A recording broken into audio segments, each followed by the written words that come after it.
Welcome friends. इस class के दौरान मैं आपको बताऊंगा कि किस प्रकार अंग्रेज़ों ने भारत के एक और नए प्रांत पर अपना आधिपत्य स्थापित कर लिया और वो नया प्रांत था मैसूर। इसके पिछली क्लास में मैंने आपको बताया है कि किस प्रकार ब्रिटिश ईस्ट इंडिया कंपनी के द्वारा आंग्ल कर्नाटक युद्ध में दक्षिण भारत में कर्नाटक के क्षेत्र के साथ साथ उन्होंने फ्रांसीसी कंपनियों को पराजित कर दिया। उसके बाद मैंने एक क्लास के दौरान आपको बताया था कि किस प्रकार ब्रिटिश ईस्ट इंडिया कंपनी के द्वारा बंगाल, बिहार और उड़ीसा के क्षेत्र को जीत लिया गया, जिसमें मैंने आप दो युद्धों की चर्चा की थी, प्लासी और बक्सर की। उसके बाद मैंने आपको इलाहाबाद की संधि की शर्तें भी बताई थी, जिसके द्वारा भारत में एक द्वैत शासन की स्थापना हुई थी।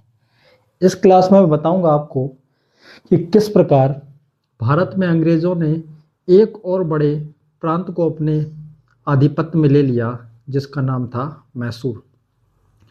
मैसूर के इतिहास को पढ़ने से पहले हमें मैसूर की कुछ पृष्ठभूमि देखनी होगी। जब हम भारत के इतिहास को 14वीं सेंचुरी में देखते हैं तो समय था लगभग 1336 ईस्वी। 1336 ईस्वी में हरियर और बुक्कर नाम के दो भाइयों ने मिलकर दक्षिण भारत में एक वंश की स्थापना की थी, जिसका नाम था विजयनगर साम्राज्य। और विजयनगर साम्राज्य में वो विजयनगर साम्राज्य एक उत्कर्ष की ओर पहुंचा और तालीकोटा के युद्ध में उस विजयनगर साम्राज्य का अंत हो गया था। जब विजयनगर साम्राज्य का अंत हो गया तो उसके खंडरों पर कई राज्य बने हुए थे, जिसमें से एक था मैसूर। अगर हम 18वीं सेंचुरी में देखें, जब अंग्रेज भारत में आ चुके हैं, तो हम देखेंगे कि मैसूर के क्षेत्र में उस समय वोडियार वंश का शासन था। वोडियार वंश का एक शासक था, जिसका नाम था कृष्णराज वोडियार द्वितीय या चिक्का कृष्णदेव वोडियार। उसके शासनकाल में वो व्यक्ति बड़ा अयोग्य और अक्षम था, इसलिए उसके दो मंत्रियों ने उसके क्षेत्र पर लगभग नियंत्रण कर लिया था और नियंत्रण करने के बाद संपूर्ण सत्ता अपने हाथों में ले ली थी। उसी समय दक्षिण भारत में एक व्यक्ति का अभ्युदय होता है, जिसका नाम था हैदर अली। हैदर अली का अभ्युदय किस प्रकार होता है, सबसे पहले मैं आपको मैप में बताता हूँ। भारत का मैप मान लीजिए दक्षिण का ये है। दक्षिण में जो मैसूर का क्षेत्र है वो ये है। ये जो है ये मैसूर का क्षेत्र है। मैसूर का क्षेत्र, मैसूर के नीचे एक और रियासत है भारत की, जिसका नाम है त्रावणकोर। त्रावणकोर। और अगर हम इस तरफ देखें तो इस तरफ जो साम्राज्य है वो है हैदराबाद के निज़ाम का। तो इस तरफ निज़ाम एक्टिव है, निज़ाम हैदराबाद के। और अगर हम उत्तर भारत में इन सब क्षेत्रों पर देखते हैं तो अभी तक लगभग मराठा साम्राज्य कायम है, मराठा। वहीं ये क्षेत्र जो है वो कर्नाटक क्षेत्र में पड़ता है और कर्नाटक क्षेत्र में अब कर्नाटक का जो क्षेत्र है वो अंग्रेज़ों के नियंत्रण में है। तो अभी तक अंग्रेज़ों ने इस क्षेत्र पर अर्थात बंगाल, बिहार और उड़ीसा की सूबेदारी हाथों में ले ली है और बंगाल, बिहार, उड़ीसा को जीतने के बाद अब उन्होंने नेक्स्ट टारगेट किया है इस क्षेत्र को। ये क्षेत्र क्यों महत्वपूर्ण है? क्योंकि इस समय दक्षिण की राजनीति बड़ी अराजकता के दौर से गुजर रही है। वो अराजकता का दौर क्यों है? क्योंकि उत्तर भारत में मुगलों के पतन के बाद उसके खंडरों पर मराठाओं ने एक बड़ा साम्राज्य स्थापित कर लिया है और उसके बाद दक्षिण भारत की राजनीति आपसी डिस्प्यूट की राजधानी है, क्योंकि मराठा कभी मैसूर पर आक्रमण कर देते हैं, कभी निज़ामों पर आक्रमण कर देते हैं। इसलिए इस समय अगर हम देखें 18वीं सदी में, 18वीं सेंचुरी में मराठाओं के आक्रमण मैसूर पर लगातार हो रहे हैं और मैसूर का तत्कालीन शासक जो वोडियार वंश का है वो इतना सक्षम नहीं है कि वो मराठाओं के आक्रमण को रोक सके। इसलिए इस समय हैदर अली का भी उत्कर्ष हो रहा है, क्योंकि वोडियार वंश का जो शासक है वो कार्य करने में उतना कुशल नहीं है। इसलिए उसके दो सेनापति हैं, नंजराज और देवराज नाम के जिन्होंने सत्ता को अपने हाथों में ले लिया है। उस सत्ता को अपने हाथों में लेने के बाद वो लगभग उसका उपयोग कर रहे हैं और अपने अनुसार उसको चला रहे हैं। अब आप देखेंगे कि 1750 के दशक में हैदर अली को उन लोगों ने भर्ती कर लिया। भर्ती करने के बाद हैदर अली का जीवन जो था वो एक सामान्यतः सैनिक के जीवन से स्टार्ट होता है। सैनिक के जीवन से स्टार्ट होने के बाद 1750 के आसपास में उसको एक नए स्थान पर भेजा जाता है जिसका नाम था डिंडीगुल। डिंडीगुल डिंडीगुल नामक स्थान पर इसकी नियुक्ति लगभग 1750 के दशक में की गई। जब हैदर अली की 1755 की ईस्वी में इसकी नियुक्ति की गई तो हैदर अली ने अपनी योग्यता का परिचय देते हुए डिंडीगुल में लगभग 1755 ईस्वी में एक आधुनिक तोपखाना खोला। तोपखाना मतलब तोप और बंदूक बनाने का एक तोपखाना स्टार्ट किया। तो इस टॉपिक में मैं आपको बताऊंगा कि किस प्रकार हैदर अली का उत्कर्ष हुआ और हैदर अली ने किस प्रकार एक बड़ा साम्राज्य स्थापित कर लिया। अब सबसे पहले हम आपको बताएंगे हैदर अली। हैदर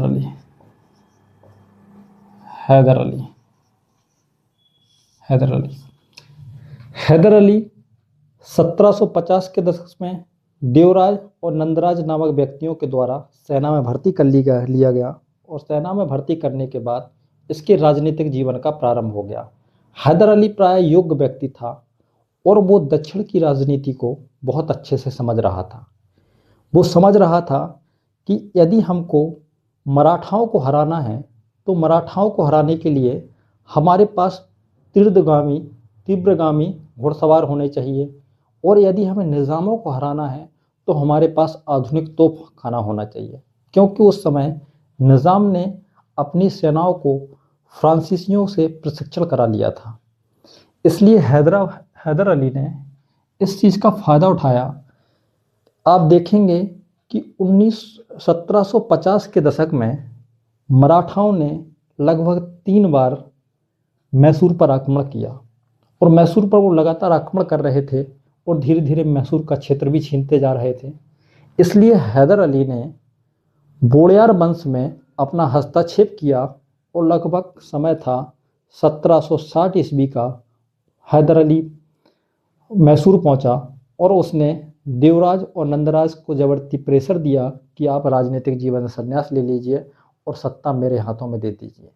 उसी समय उत्तर भारत में एक राजनीतिक घटना घटी। वो राजनीतिक घटना क्या थी कि तीसरे पानीपत का युद्ध हुआ। थर्ड बैटल ऑफ पानीपत में टाइम था 1761 में। अहमद शाह अब्दाली ने मराठाओं को बहुत बुरी तरीके से पराजित कर दिया।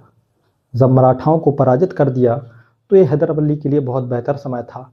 इसलिए लगभग 1761 ईस्वी में ये व्यक्ति मैसूर का पूर्ण शासक बन बैठा। पूर्ण शासक बनते ही हैदर अली ने ये बात महसूस कर ली कि यदि हमें मैसूर को एक शक्तिशाली राज्य के रूप में परिवर्तित करना है तो हमें मराठाओं और प्लस निज़ाम से प्रतिस्पर्धा करनी ही होगी।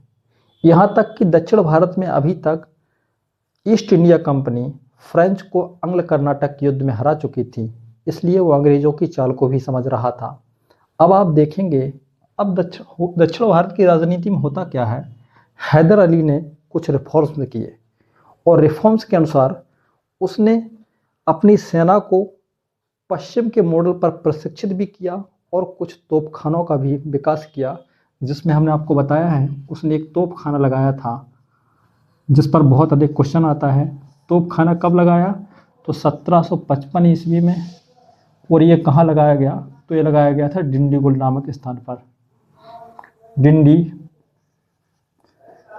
नामक स्थान पर उन्होंने एक तोपखाना का विकास कर लिया। अब धीरे धीरे जब हैदर अली अपने आप को मजबूत कर रहा है और थर्ड बैटल ऑफ पानीपत में मराठा भी हार गए हैं, लेकिन मराठाओं ने फिर एक नए पेशवा जिनका नाम था माधवराव। माधवराव के काल में फिर एक बार अपने आप को शक्तिशाली बना लिया और 1770 के दशक में फिर मराठाओं ने 70 के दशक में मराठाओं ने फिर मैसूर पर कई आक्रमण किए और मैसूर को फिर बहुत कमज़ोर बना दिया। जब मैसूर को कमज़ोर बना दिया तो अब इसका फ़ायदा दक्षिण भारत की राजनीति में अंग्रेज किस प्रकार उठा रहे हैं, अब आप देखिएगा। अब समय चल रहा था, उस समय था 1766 ईस्वी का। 1766 में आप देखेंगे, 1766 ईस्वी में जब मराठाओं ने मैसूर पर आक्रमण किया और हैदर अली बहुत बुरी परिस्थिति से गुजर रहा था, उसी समय अंग्रेज़ों ने दक्षिण भारत की राजनीति में फिर एक बार हस्तक्षेप किया। वो हस्तक्षेप कैसा था? वो हस्तक्षेप इस प्रकार किया कि दक्षिण भारत में उन्होंने हैदराबाद के नवाबों को अपनी ओर मिलाने के लिए एक संधि कर ली और इस संधि में अंग्रेज़ों ने क्या कहा कि आप मुझे उत्तरी सरकार का कुछ क्षेत्र दे दीजिए, इसके बदले में हम आपको इस बात की गारंटी देते हैं कि यदि हैदर अली या मराठा कभी आप पर किसी प्रकार का आक्रमण करेंगे तो हम आपको पूर्ण सुरक्षा देंगे। और हुआ क्या, निज़ाम इस बात से सहमत हो गए और उन्होंने संधि कर ली। एक तरफ आप देखेंगे 1766 ईस्वी में हैदर अली जहां मराठाओं से ग्रसित हो रहा है, उसी समय अंग्रेज़ों ने एक नई चाल चल दी और उत्तरी सरकार का क्षेत्र भी ले लिया और हैदराबाद से एक नई संधि भी कर ली। संधि करने के बाद धीरे धीरे हैदराबाद के निज़ामों को अंग्रेज़ों ने इस बात के लिए प्रेरित किया कि आप हैदर अली पर आक्रमण कर दीजिए, अर्थात मैसूर पर आक्रमण कर दीजिए। और हैदराबाद ने मैसूर पर आक्रमण भी कर दिया। अब आप देखिएगा कि हैदर अली तीन परिस्थितियों से ग्रसित हैं। एक तरफ तो मराठा हैं, एक तरफ मराठा है, दूसरे तरफ निज़ाम है, और निज़ाम को सपोर्ट कौन कर रहा है? वो कर रहा है ईस्ट इंडिया कंपनी। अब एक संघ बन गया है, एक त्रिकोण बन गया है जिसमें मराठा भी है, निज़ाम भी है, ब्रिटिश ईस्ट इंडिया कंपनी भी है। इस समय हैदर अली ने बड़े चतुराई का काम किया और अपनी कूटनीतिक क्षमता दिखाते हुए हैदर अली ने मराठाओं को धन दे दिया और मराठाओं को वापस कर दिया युद्ध से। इसलिए इस युद्ध का परिणाम अब हैदर अली के पक्ष में झुकने लगा था। उसके बाद हैदर अली ने क्या किया, निज़ाम को कुछ क्षेत्र दे दिया, कुछ भू क्षेत्र दे दिया। अब इस युद्ध से निज़ाम भी अलग हो चुके थे। अब बचा कौन था? British East India company. इसलिए अब हम ये देखेंगे कि किस प्रकार इस युद्धों की पृष्ठभूमि हुई और मैसूर युद्ध कितने लड़े गए। तो जब हम देखते हैं तो हम नेक्स्ट टॉपिक में देखेंगे इसी में आंग्ल मैसूर युद्ध। आंग्ल मैसूर युद्ध,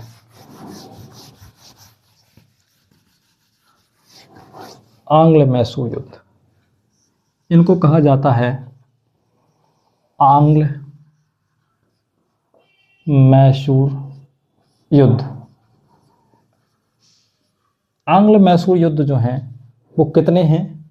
तो टोटल जो है वो 4 है, टोटल 4 है।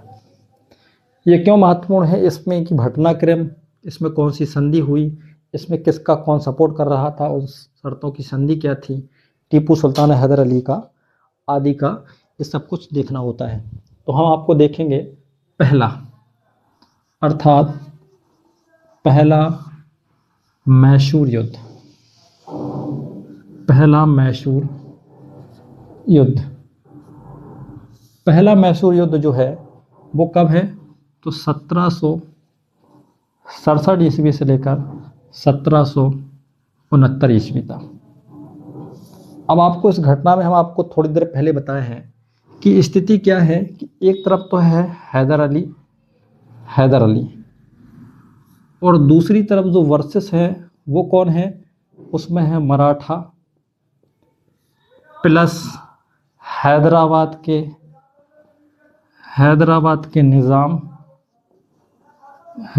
के Nizam plus British East India Company. मराठाओं को हैदर अली क्या कर रहा है, मराठाओं को कुछ पैसा दे दिया, मराठा बॉयकॉट हो गए, निज़ाम को कुछ क्षेत्र दे दिया। अब बची ब्रिटिश ईस्ट इंडिया कंपनी। उस समय ब्रिटिश ईस्ट इंडिया कंपनी जब अकेली बची, हैदर अली ने तुरंत एक्शन लिया और हैदर अली ने कर्नाटक के क्षेत्र पर आक्रमण कर दिया। कर्नाटक के क्षेत्र पर आक्रमण क्यों कर दिया? क्योंकि कर्नाटक के क्षेत्र में ही दक्षिण भारत में अंग्रेजों की सबसे बड़ा जो पावरफुल सेंटर था वो हुआ करता था, जिसका नाम था मद्रास। और कर्नाटक का जो क्षेत्र था वो अंग्रेजों के अधीनस्थ आ चुका था। जब कर्नाटक पर आक्रमण कर दिया तो इसने प्रारंभिक दौर में इसको बहुत सफलता मिली, और सफलता इतनी अधिक मिली कि अंततः हैदर अली ने ब्रिटिश ईस्ट इंडिया कंपनी के लोगों को, अंग्रेजों को मद्रास तक ढकेल दिया। अब अंग्रेजों ने अपनी प्रतिष्ठा का विषय समझा और कई छोटी छोटी लड़ाइयों में हैदर अली ने ईस्ट इंडिया कंपनी के लोगों को हरा दिया। जब इस प्रकार की स्थिति अंग्रेजों ने देखी तो वो अधैर्य हो गए और किसी प्रकार उनकी प्रतिष्ठा बचे। अंततः उन लोगों ने हैदर अली की शर्तों पर संधि कर ली और प्रथम मैसूर युद्ध समाप्त हो गया। प्रथम मैसूर युद्ध किस संधि के बाद समाप्त हुआ? तो आप संधि देखेंगे, उस संधि का नाम था मद्रास की संधि। मद्रास की संधि, मद्रास की जो संधि हुई वो कब हुई? तो मद्रास की संधि जो हुई 1769 ईस्वी में हुई। इस 1769 ईस्वी की मद्रास की संधि में आप पाएंगे कि किस प्रकार हैदर अली ने अपनी शर्तें रखी। उन शर्तों में उसने ईस्ट इंडिया कंपनी से युद्ध का हर्जाना भी वसूल किया। हर्जाना वसूल करने के साथ साथ दोनों में ये संधि भी हुई कि अगर ब्रिटिश ईस्ट इंडिया कंपनी पर कोई राजा अटैक करेगा तो उसका सपोर्ट जो है वो हैदर अली करेगा, और हैदर अली पर किसी प्रकार का आक्रमण अगर कोई करता है, चाहे वो मराठा हो या निज़ाम हो, तो उसमें ईस्ट इंडिया कंपनी अपना हस्तक्षेप करेगी और पूर्ण सहयोग करेगी। इस शर्तों के साथ प्रथम मैसूर युद्ध अंततः समाप्त हो गया, और समाप्त होने के बाद अब स्थितियां बदलने लगी थी। अब स्थितियां कैसे बदलने लगी? अब आप देखेंगे कि द्वितीय मैसूर युद्ध का स्टार्टिंग कैसे होती है। द्वितीय मैसूर युद्ध की स्थिति जब बनती है, द्वितीय मैसूर युद्ध, इसका समय जो है वो 1780 ईस्वी से लेकर 1784 ईस्वी है। 84 ईस्वी। इसमें क्या होता है कि युद्ध अर्थात मद्रास की संधि के बाद समाप्त हो गया था, और दोनों में ये शर्तें भी रख दी गई थी कि अगर किसी प्रकार की कोई चुनौती अगर आएगी तो दोनों मिलकर सॉल्व करेंगे, जिसमें हैदर अली और plus British East India company था। अब क्या हुआ कि कुछ समय के बाद समय था 1771 ईस्वी, जब माधवराव पेशवा हुआ करता था मराठाओं का। उस समय फिर एक बार आक्रमण हुआ, और इस बार जब मराठाओं का आक्रमण हुआ तो ब्रिटिश ईस्ट इंडिया कंपनी ने हैदर अली की किसी भी प्रकार की हेल्प नहीं की। अब उसको ये बात गलत लगी, क्योंकि संधि की जो शर्तें थी वो तो ये थी कि अगर मराठा या कोई भी साम्राज्य का व्यक्ति अगर मुझ पर अटैक करेगा तो उसका आप समर्थन करेंगे और मुझे सपोर्ट करेंगे। और ब्रिटिश ईस्ट इंडिया कंपनी ने किसी भी प्रकार का कोई इसमें रोल अदा नहीं किया। दूसरी बार स्थिति क्या बदल गई कि आप देखेंगे कि दक्षिण भारत में इसी समय अंग्रेज़ों के युद्ध आरंभ हो गए थे। अंग्रेज़ों के युद्ध आरंभ कैसे हो गए? हाँ, एक घटना और घटित हुई कि जब मराठाओं ने आक्रमण किया तब भी अंग्रेज़ों ने कोई समर्थन नहीं किया, और उसके बाद हैदर अली के क्षेत्र में एक स्थान हुआ करता था जिसका नाम था माहे।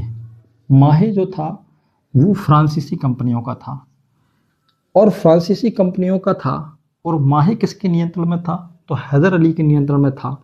अंग्रेज़ों ने माहे को भी छीनने का प्रयास किया, उस पर अटैक कर उसको भी नियंत्रण कर लिया। इसलिए अब हैदर अली अत्यधिक क्रोधित हो चुका था कि एक तो जब मैसूर पर मराठाओं ने आक्रमण किया तब भी आपने सपोर्ट नहीं किया, और जब दूसरी स्थिति घटित हुई और माहे पर भी आपने नियंत्रण कर लिया। अब हैदर अली एक अच्छे अवसर की तलाश कर रहा था कि उसको जैसे ही एक बेहतर अवसर मिले उस अवसर का वो कैसे लाभ उठाए।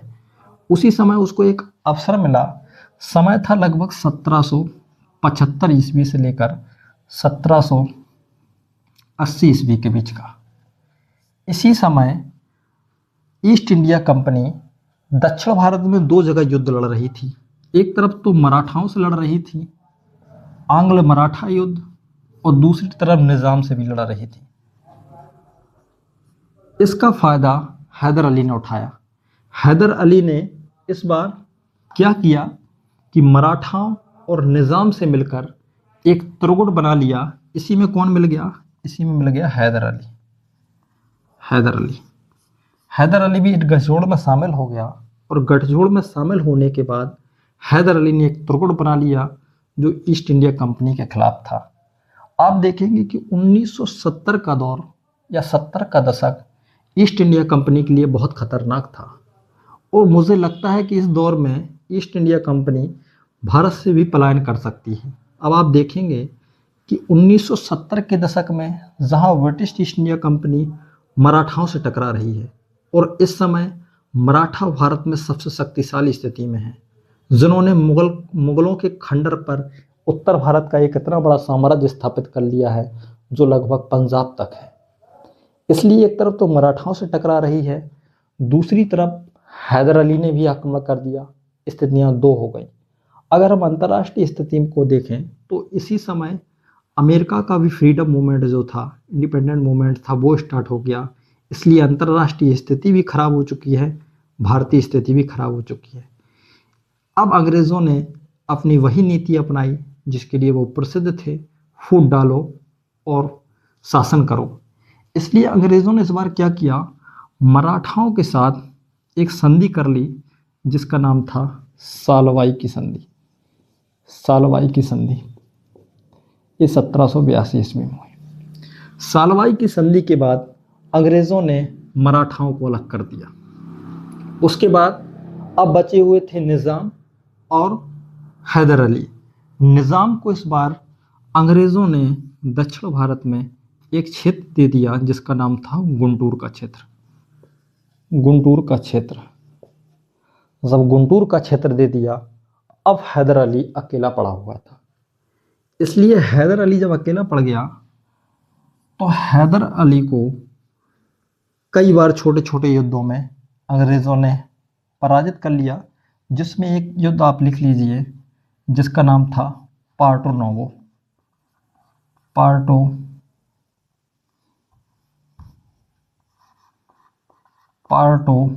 नोवा या पार्टो नोवो का युद्ध, ये हुआ 1781 ईस्वी।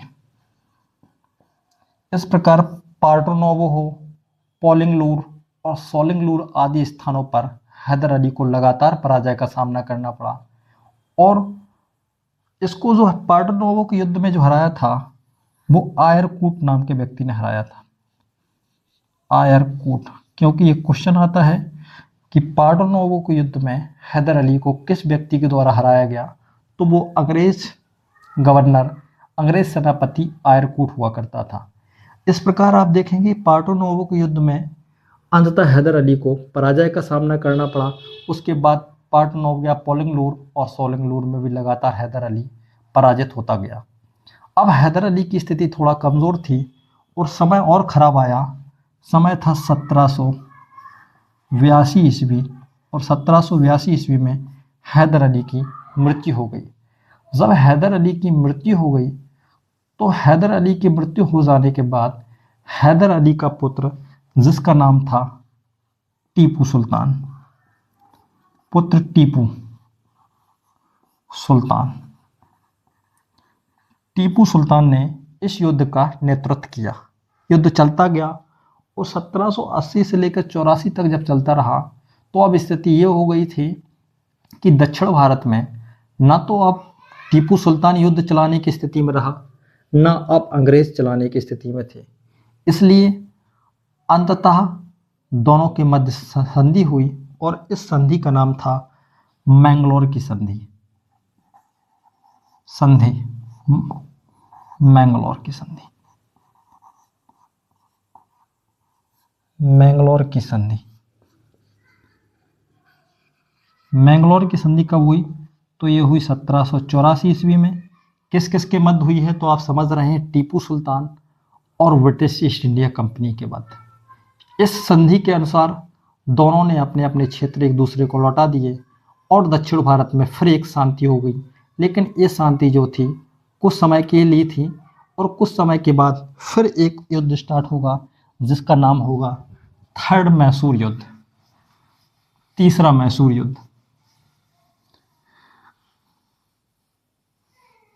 तीसरा मैसूर युद्ध, तीसरा मैसूर युद्ध आप देखेंगे कि किस प्रकार स्थितियां उत्पन्न हुई। तीसरे मैसूर युद्ध की स्थिति को आप थोड़ी पृष्ठभूमि समझिए।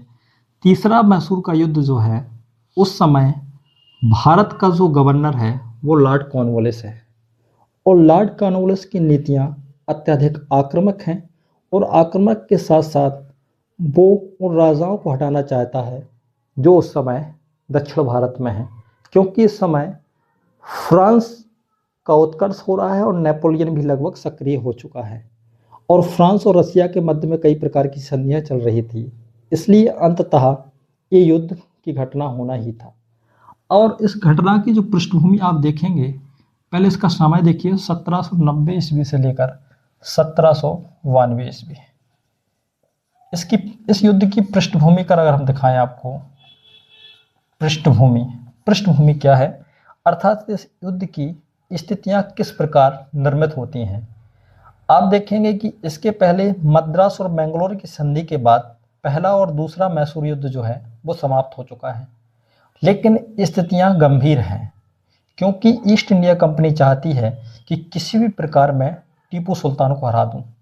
क्योंकि इस समय कुछ इतिहासकार हैं जिन्होंने लिखा है, उन्होंने लिखा है, एसएन सेन भी ऐसा दावा करते हैं कि इस समय अर्थात 1790 के दशक में अंग्रेजों का भारत में जो सबसे बड़ा शत्रु है वो इस समय मैसूर का शासक सुल्तान टीपू सुल्तान ही है।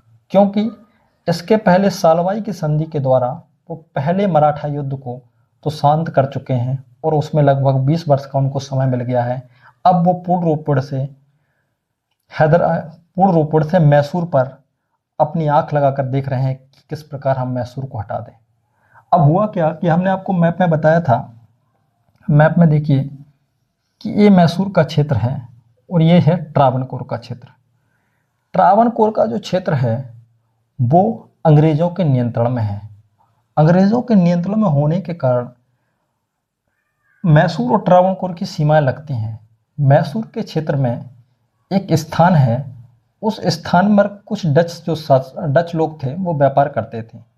तभी त्रावणकोर के शासक ने उस क्षेत्र में, अर्थात कोचीन का एक क्षेत्र था, उस कोची के कैब्रानूर को खरीदने का प्रयास किया।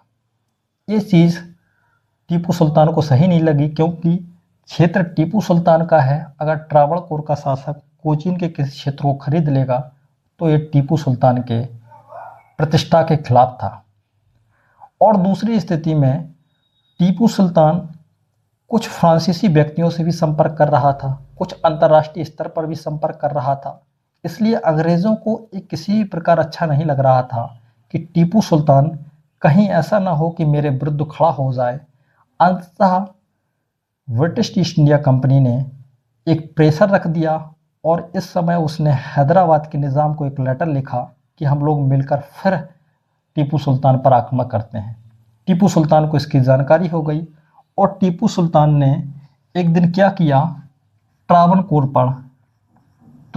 पर आक्रमण कर दिया। ट्रावणकोर पर जब आक्रमण कर दिया, ट्रावणकोर पर आक्रमण करने के बाद तीसरा मैसूर युद्ध अब स्टार्ट हो चुका था। अब अंग्रेज़ों ने अपनी पूरी शक्ति लगा दी और पूरी शक्ति लगाने के बाद इस बार अंग्रेज़ों ने क्या किया, इस बार अंग्रेज़ों ने एक त्रिकोण बना लिया। और त्रिकोण में कौन कौन शामिल है? तो स्वयं अंग्रेज शामिल हैं और दूसरी शक्ति जो है वो निज़ाम भी शामिल हो चुके थे इसमें, और तीसरी जो शक्ति है वो है मराठा की। अब स्थिति बहुत दयनीय हो चुकी थी, क्योंकि एक तरफ अंग्रेज़, दूसरी तरफ निज़ाम और तीसरी तरफ मराठा। अब टीपू सुल्तान मजबूर हो चुका था, और जब तीनों ने आक्रमण किया तो स्थिति ये हो चुकी थी कि टीपू सुल्तान अंततः हारने वाला था। उसको लगा कि किसी भी प्रकार मैं अपने क्षेत्र को बचा लूं, इसलिए टीपू ने अंततः एक संधि कर ली, जो टीपू सुल्तान के लिए बहुत शर्मनाक थी।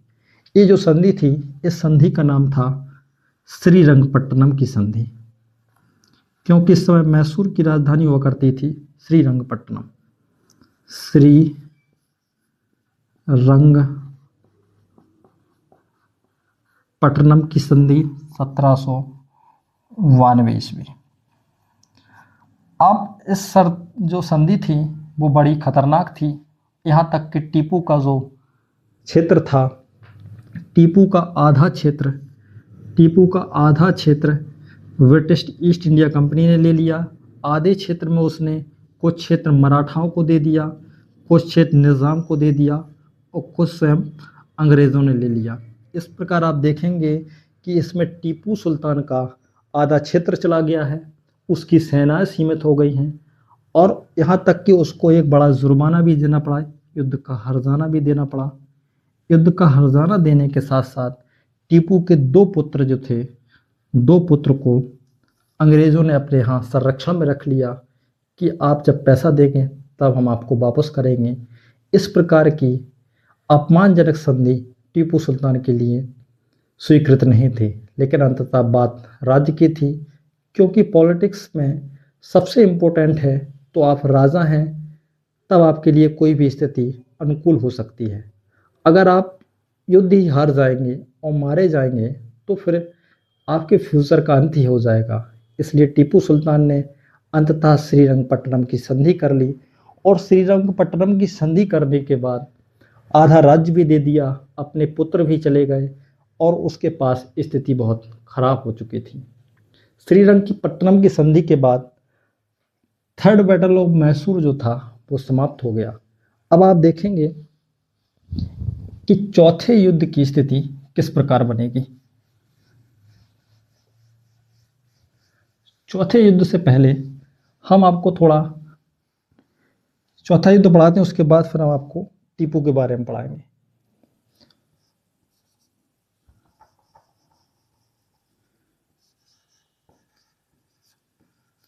चतुर्थ मैसूर युद्ध।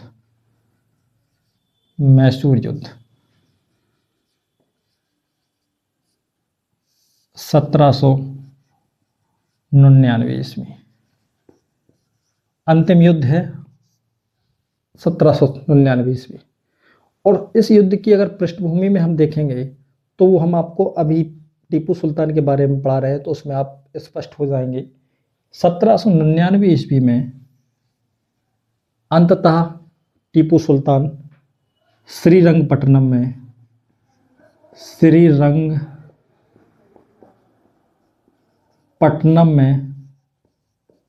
मारा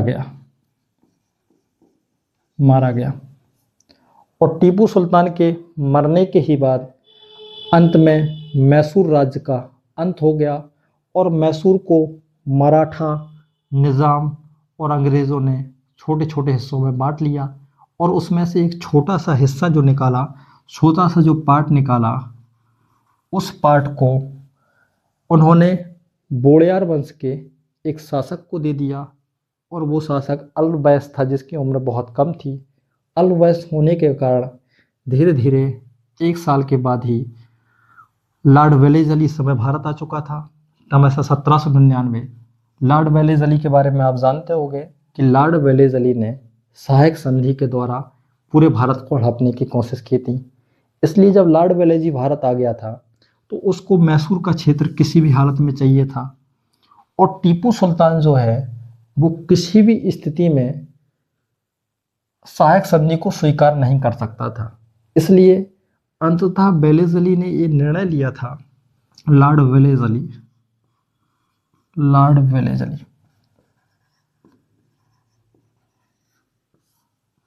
लॉर्ड वेलेज़ली ने अंततः ये निर्णय लिया था कि किसी भी प्रकार मैं टीपू को हरा दूंगा और टीपू को हराने के बाद मैं मैसूर को प्रत्यक्ष नियंत्रण में कर लूँगा। अगर हम थोड़ी सी विश्व इतिहास को देखते हैं तो उस समय यूरोप की स्थिति बदल रही थी। बदल क्यों रही थी?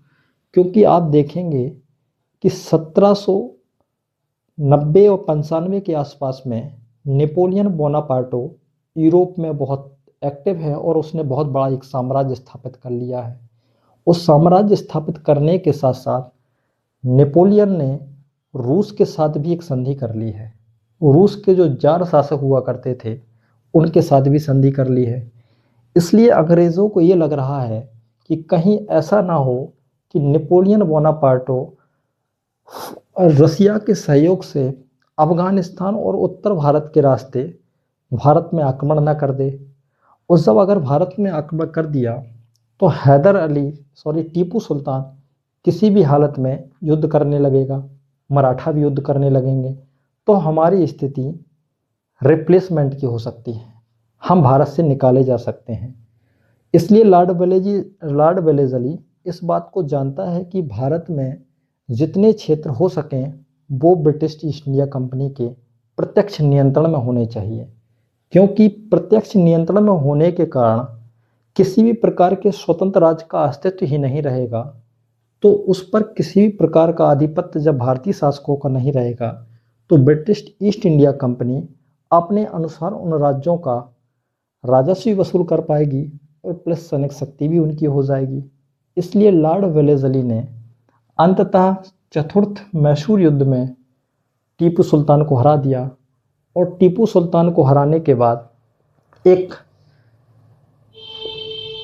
बहुत बड़ी उपाधि धारण की थी जिसको आयरलैंड के लोगों ने दी थी इस युद्ध के बाद, जिसको नाम था मार्क्सिस की उपाधि। ध्यान रखिएगा, क्वेश्चन आता है कि किस युद्ध के बाद लॉर्ड वेलेज़ली ने मार्क्सिस की उपाधि धारण की थी? तो वो फोर्थ वाला युद्ध जो था मैसूर युद्ध, जिसमें टीपू सुल्तान को हरा दिया था। टीपू सुल्तान को हराने के बाद उस व्यक्ति के द्वारा ये उपाधि धारण की गई थी। अब आप ये देख पा रहे होंगे कि किस प्रकार ब्रिटिश ईस्ट इंडिया कंपनी ने जो भारत में एक व्यापार करने आई थी, उस व्यापारिक कंपनी ने किस प्रकार उत्तर भारत के क्षेत्र में या कहिए बंगाल के क्षेत्र में प्लासी के युद्ध में बंगाल के नवाब को हरा दिया है। उसके बाद बक्सर के युद्ध में उसने अवध मुगल साम्राज्य के शासक शाह आलम द्वितीय और बंगाल के नवाब को भी हरा दिया है। हराने के बाद इलाहाबाद की संधि के द्वारा उसने किस प्रकार मुगल शासक शाह आलम द्वितीय को अपने संरक्षण में ले लिया है और संरक्षण में लेने के बाद किस प्रकार उसने मुगल शासक को एक पेंशनकर्ता बना दिया है। उसके बाद एक संधि और हुई जिसको टू फेज ऑफ इलाहाबाद की संधि कहते हैं। उसके बाद आप देख रहे होंगे कि किस प्रकार अवध का उपयोग ब्रिटिश ईस्ट इंडिया कंपनी एक बफर स्टेट के रूप में कर रही है। अब आप नेक्स्ट अगर देखेंगे तो अब दक्षिण भारत की स्थिति में भी बहुत मजबूत हो चुकी है ब्रिटिश ईस्ट इंडिया कंपनी, क्योंकि ब्रिटिश ईस्ट इंडिया कंपनी ने जहां बंगाल बिहार को जीत लिया है, अब दक्षिण भारत में आप मैप पर देखेंगे तो आप मैप की स्थिति में अगर देखेंगे तो यहाँ भी उसका क्षेत्र हो चुका है। अवध का क्षेत्र बफर स्टेट के रूप में यूज कर रही है। यहाँ देखेंगे तो आप मैसूर का क्षेत्र भी हो चुका है, ट्रावणकोर का भी क्षेत्र उसी का है, कर्नाटक का क्षेत्र भी उसी का है। और 1798 ईस्वी में यहाँ हैदराबाद के निज़ामों ने भी सहायक संधि पर हस्ताक्षर कर दिए। और सहायक संधि के हस्ताक्षर करने के बाद इतना क्षेत्र इस समय ब्रिटिश ईस्ट इंडिया कंपनी के नियंत्रण में आ चुका है। एक इतना बड़ा साम्राज्य 1800 ईस्वी तक British East India company Bharat में खड़ा कर चुकी है। अब जब ब्रिटिश ईस्ट इंडिया कंपनी ने इतना बड़ा क्षेत्र भारत का अर्जित कर लिया है, अब उसका जो नेक्स्ट टारगेट है वो कौन होगा? वो होगा मराठा साम्राज्य, क्योंकि मराठाओं को पराजित किए बिना ब्रिटिश ईस्ट इंडिया कंपनी संपूर्ण भारत को नहीं जीत सकती थी।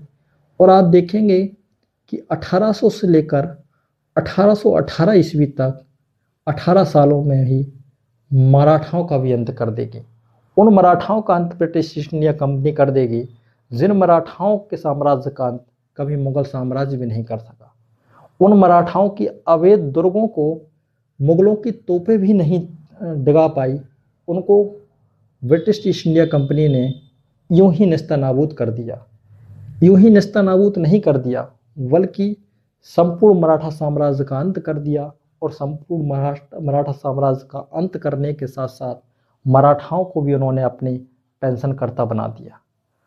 वो मराठा जिन्होंने कभी दक्कन के एक छोटे से क्षेत्र से अपनी राजनीति शुरू की थी और संपूर्ण भारत में अपना वो प्रभाव बना दिया था कि आप देखेंगे कि 18वीं सेंचुरी में जहां औरंगज़ेब की मृत्यु हुई, औरंगज़ेब की मृत्यु होने के बाद एक स्थिति ऐसी लग रही थी कि अब भारत की सल्तनत पर अगर कोई बैठेगा तो वो नेक्स्ट मराठा ही होगा। ऐसा क्यों नहीं हो पाया? क्योंकि मराठाओं की जो सबसे बड़ी कमज़ोरी थी वो उनकी आंतरिक कलह की स्थिति थी।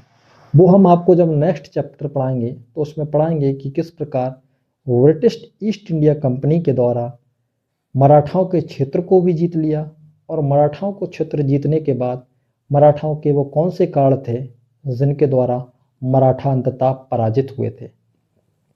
इसलिए आप देखेंगे कि बेलेज़ली की नीति के द्वारा मैसूर को उन लोगों ने पराजित कर दिया और मैसूर के राज्य का अंत हो गया और मैसूर में पुनः एक हिंदू शासन का प्रारंभ हो गया जो वोडेयार वंश में रहा करता था। इसमें आपको एक टॉपिक बहुत इम्पोर्टेंट है जो है टीपू सुल्तान के बारे में। टीपू सुल्तान, क्योंकि सामान्यतः टीपू सुल्तान से कुछ क्वेश्चन आते हैं तो आपको वो देखने होंगे। टीपू सुल्तान, सुल्तान इसका टाइटल है क्योंकि टीपू सुल्तान को बचपन से ही सुल्तान की उपाधि दी गई थी, इसलिए इसको टीपू सुल्तान के नाम से जाना जाता है।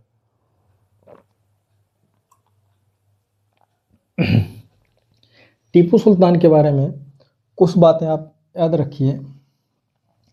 टीपू सुल्तान ने बहुत सारे रिफॉर्म्स किए।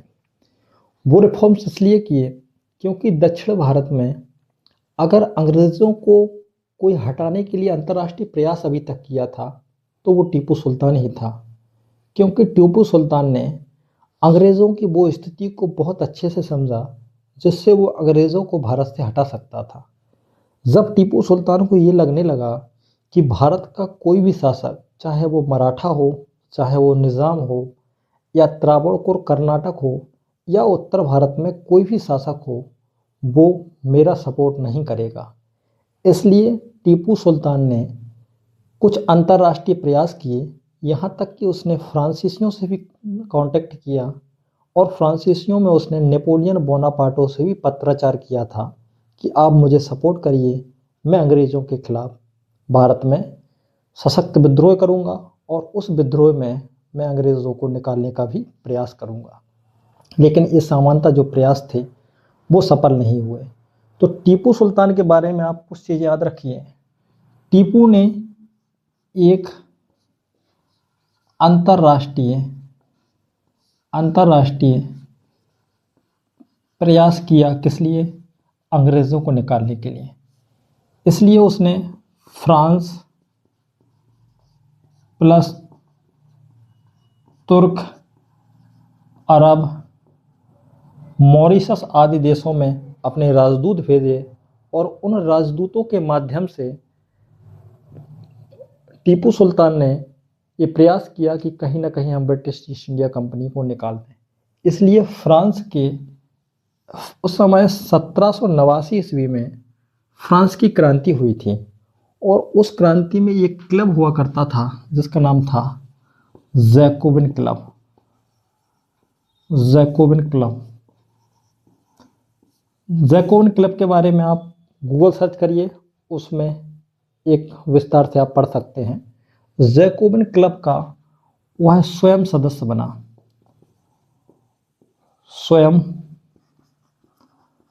बना। उसके बाद आप देखेंगे कि टीपू सुल्तान ने जैकोबिन क्लब की सदस्यता ले ली और स्वयं को एक नागरिक टीपू कहा। नागरिक टीपू कहा। नागरिक टीपू क्यों महत्वपूर्ण हो जाता है? क्योंकि अभी तक जो मध्यकालीन कॉन्सेप्ट था वो राजा एक ईश्वर के समान होता था। जब टीपू सुल्तान अपने आप को नागरिक कह रहा है तो इसका मतलब है कि वो सामान्य जनता के समकक्ष समझ रहा है। नागरिक टीपू कहने के बाद साथ साथ इसने श्रीरंगपट्टनम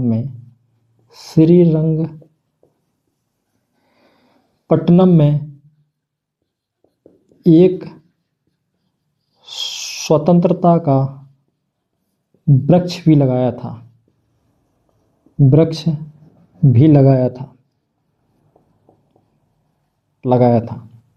उसके बाद टीपू सुल्तान जब भारतीय राजनीति को बहुत अच्छे से समझने के साथ साथ उसने अपने राज्य को मजबूत बनाने के लिए और अधिक से अधिक राजस्व के कलेक्शन के लिए कुछ प्रयास किए और कुछ ऐसी सेना बनाने का प्रयास किया जो कहीं ना कहीं यूरोपीय पैटर्न पर हो, लेकिन उसको उसमें कम ही सफलता मिली। इसलिए कुछ क्वेश्चन और देख लीजिए। टीपू सुल्तान ने पहली बार भारत में या दक्षिण भारत में एक वाणिज्य बोर्ड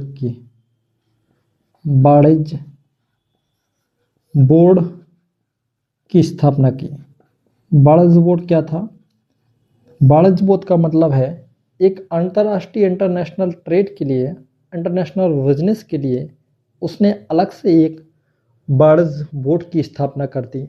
उसके बाद उसने एक और कार्य किया जिसका नाम था नौसेना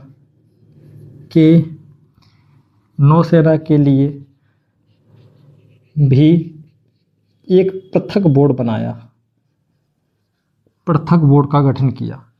दक्षिण भारत में कोई शासक इतना रिफॉर्म्स कर रहा है तो वो शासक है टीपू सुल्तान। उसके बाद इसने कर्नाटक में रेशम की खेती करने का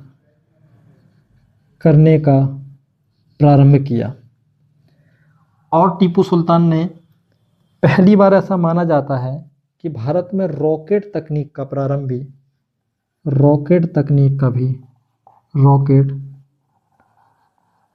का भी विकास करने का प्रारंभ किया।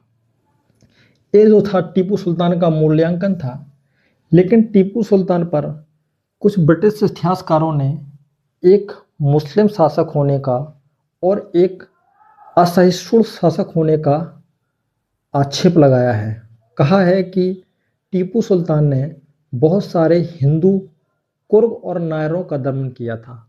जिनमें कौन थे? जिनमें थे कुर्ग और नायर जातियां थीं जिनका दमन टीपू सुल्तान ने किया था।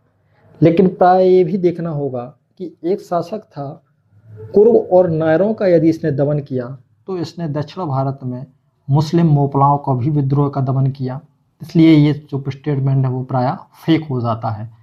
वहीं कहते हैं कि इसने एक हिंदू मंदिरों को नष्ट किया। अब हिंदू मंदिरों को नष्ट किया इसके कोई प्रत्यक्ष प्रमाण नहीं है, लेकिन ऐसे प्रमाण हैं कि टीपू सुल्तान ने सिंगेरी में मंदिरों का जीर्णोद्धार कराया। उसके बाद शारदा देवी की मूर्तियों को भी प्रतिस्थापन कराया और नई मूर्तियां लगवाई। इसलिए आपने दक्षिण भारत में देखा कि किस प्रकार 4 मैसूर युद्धों में टीपू सुल्तान और हैदर अली जैसे शासकों को हरा दिया है ब्रिटिश ईस्ट इंडिया कंपनी ने। अब अंग्रेज एक इतने बड़े साम्राज्य की ओर बढ़ रहे हैं जो धीरे धीरे संपूर्ण भारत तक हो जाएगा। अगली क्लास में हम आपको बताएंगे कि किस प्रकार ब्रिटिश ईस्ट इंडिया कंपनी के लोगों ने मराठाओं को हरा दिया। मराठाओं को हराने के बाद मराठाओं का अंत जो था वो 1818 में हो गया और मराठाओं को अंत करने के बाद फिर वो उत्तर भारत की ओर बढ़ गए, जिसमें उन्होंने सिखों के साम्राज्य का अंत कर दिया। रणजीत सिंह के मरने के बाद दो आंग्ल सिख युद्धों में ईस्ट इंडिया कंपनी के लोगों ने सिखों को अपने अधीनस्थ ले लिया और सिख साम्राज्य का भी अंत कर दिया।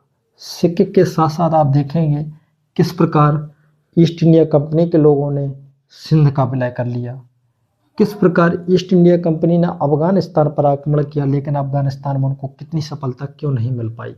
अफगान के लिए ब्रिटिश ईस्ट इंडिया कंपनी की वो क्या पॉलिसी थी जो उनको कई साल तक परेशान करती रही। किस प्रकार उन्होंने नेपाल से सुगोलू की संधि कर ली, किस प्रकार उन्होंने म्यांमार को हड़प लिया, ये आप अब नेक्स्ट क्लास में देखेंगे। Thank you.